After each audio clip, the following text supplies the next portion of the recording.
मंडी जिले की सराज विधानसभा क्षेत्र के जंजैहली में सेतु सोशल वेलफेयर ट्रस्ट द्वारा निशुल्क स्वास्थ्य जांच एवं परामर्श शिविर का आयोजन किया गया। शिविर में पूर्व मुख्यमंत्री एवं नेता प्रतिपक्ष जयराम ठाकुर मुख्य रूप से शामिल हुए और आयोजन की सराहना की। शिविर में महिला रोग मेडिसिन, बाल रोग सर्जरी, दंत रोग, त्वचा रोग तथा अस्थि रोग विशेषज्ञों ने मरीजों की जाँच की और आवश्यक परामर्श दिया। क्षेत्र के दूर दराज इलाकों से बड़ी संख्या में लोग स्वास्थ्य जाँच के लिए पहुंचे। इस दौरान जयराम ठाकुर ने कहा कि इस तरह के निशुल्क शिविर ग्रामीण क्षेत्रों के लिए अत्यंत लाभकारी है, जहां विशेषज्ञ चिकित्सीय सुविधाएं सीमित होती है। उन्होंने ट्रस्ट के प्रयासों की प्रशंसा करते हुए भविष्य में भी ऐसे कार्यक्रम आयोजित करने की आवश्यकता पर बल दिया। कार्यक्रम के दौरान स्वास्थ्य जांच, चिकित्सकों द्वारा परामर्श देते हुए दृश्य और स्थानीय लोगों की उपस्थिति देखने को मिली। आयोजकों ने बताया कि शिविर का उद्देश्य जरूरतमंद लोगों तक विशेषज्ञ स्वास्थ्य सेवाएं पहुंचाना है। होता है कि आप रास्ते में जा रहे हैं, आपको रास्ते में कोई बेहोश मिला है, तो सबसे पहले आप पेशेंट के पास जाएंगे और पेशेंट को असेस कैसे करेंगे।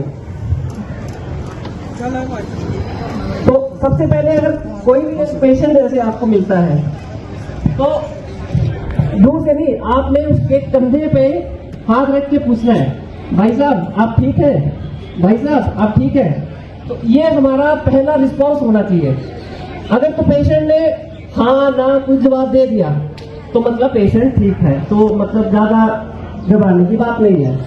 और फिर भी मतलब पेशेंट सेमी अनकॉन्शियस है, हाँ तो कर रहा है हाँ ना, बट कोई रिस्पॉन्स नहीं, मतलब और कोई हिल डुल नहीं रहा है, तो एक रिकवरी पोजीशन होती है।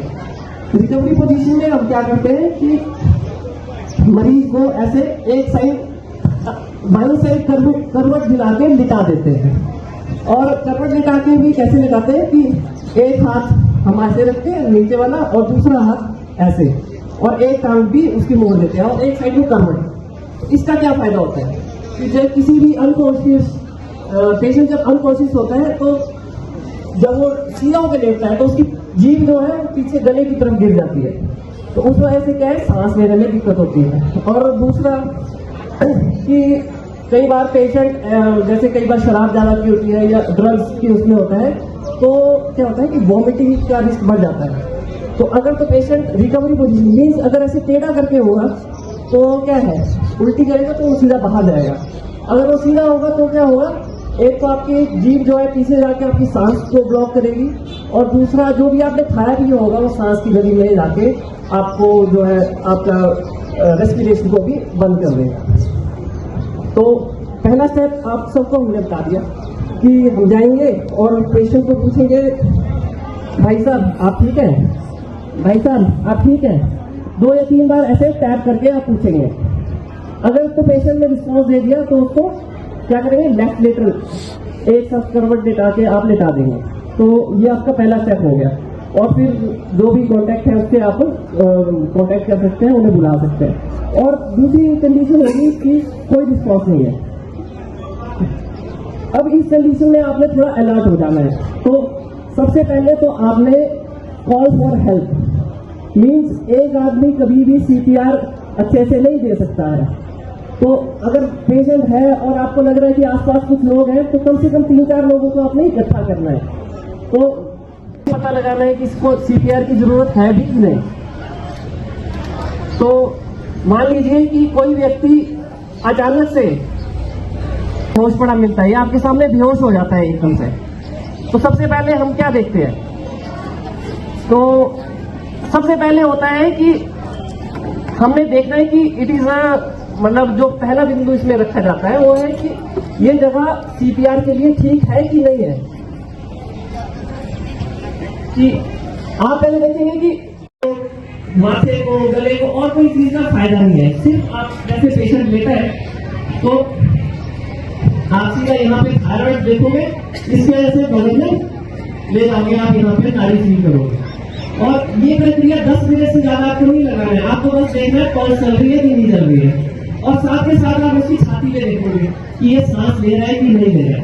तो ये 2 चीजें हैं, आपने ऐसे घुटनों में बैठना है। और ये हमने पॉइंट आपको बताया है कि जो सीरीज पर लगाई है तो ऊपर टैब है, इस तरह से आपने अपना एक हाथ और दूसरा हाथ से जो है ऐसे टाइट करके लॉक करना है। अब ये जो है चेस्ट कंप्रेशन की मूवमेंट होती है। आप देख रहे हैं कि मेरी एल्बो स्ट्रेट रहेगी, शोल्डर स्ट्रेट रहेगा, मूवमेंट आएगा सिर्फ कमर से।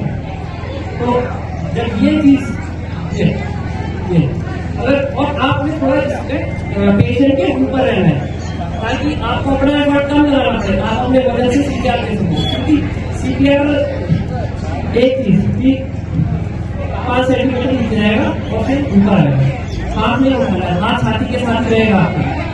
ये तो हो गया कि किस प्रकार देना है। और स्पीड 120 बार 1 मिनट। तो ये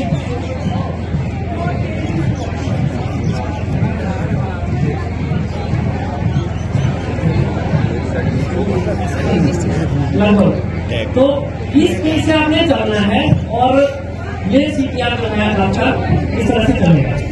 तो इसमें क्या क्या चीजें इंपॉर्टेंट है, कंप्रेशन का देना है, कंप्रेशन देना है, ऊपर ये रख सकते हैं। दूसरा पेट में तो नहीं लेना है, आदमी ने कुछ खाया पिया होगा, पेट में हवा होगी, आप पेट दबाओगे तो वॉमिट करेगा, सारा ऊपर मुंह के जरिए बाहर आ जाएगा। तो कंप्रेशन आपने जहाँ पे खत्म होती है इसको बोलते हैं जिपिस करना। तो ये जिपिस करना जहाँ पे हमारी ये हड्डी खत्म होती है, ये सूर्य चक्कर, तो इससे 2 उंगली ऊपर अगर आप जाओगे, 2 उंगली ऊपर, ये पॉइंट है जहाँ पे आपको कंप्रेशन स्टार्ट करनी है। तो सीपीआर कैसे देंगे?